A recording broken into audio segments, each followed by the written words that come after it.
Greetings Commanders, KreeKree here with another ship build video. Now I'm sure you've noticed that there is these days no shortage of burning stations and civilians that need to be rescued. So today I'm going to show you my Python rescue ship build. Okay, so now let's start at the hardpoints. I'm sure you've noticed that there really is no reason to have anything in your hardpoints, so that's easy done. Let's move on to the utility mounts. So I have in my utility mounts, all 4 of them are heatsink launchers. Now as you would imagine or you have seen is that these ships are on fire, so definitely having heatsink launchers are a big help. Moving on to the core internal, I have military grade composite for my armor. Now, this isn't necessary, but I decided that I wanted that extra protection. You can just go with the normal lightweight alloys if you like. Power plant is 5D because I only usually like to have the power plant that is only enough so that I don't have to worry about, prioritizing my modules. For my thrusters, I've gone with 6A only because of the fact that inside the station, shit is blowing up everywhere. I've gone with a 5A frame shift drive. I feel like you really need an A frame shift drive regardless of what you're doing. Mine is a little bit modified and engineered, but I am working on getting it to grade 5.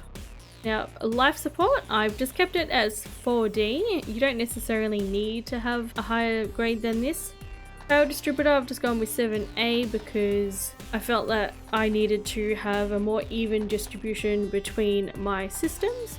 You don't necessarily have to have an A because the higher you go up in general, you'll notice that your jump range will go down because of how much extra weight is in the higher grade modules. Sensors I've just kept as 6D because you don't necessarily need higher grade sensors when you're doing this.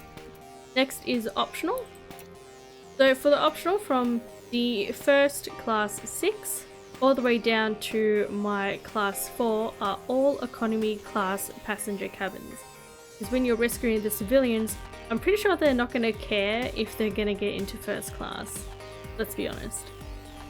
Fuel scoop, I've gone with 3A just because I feel like if you have the best fuel scoop that you have available to you, then it will definitely help you out when you're trying to get to the location of the burning station so that you can get there as quick as you can because you've scooped as fast as you can.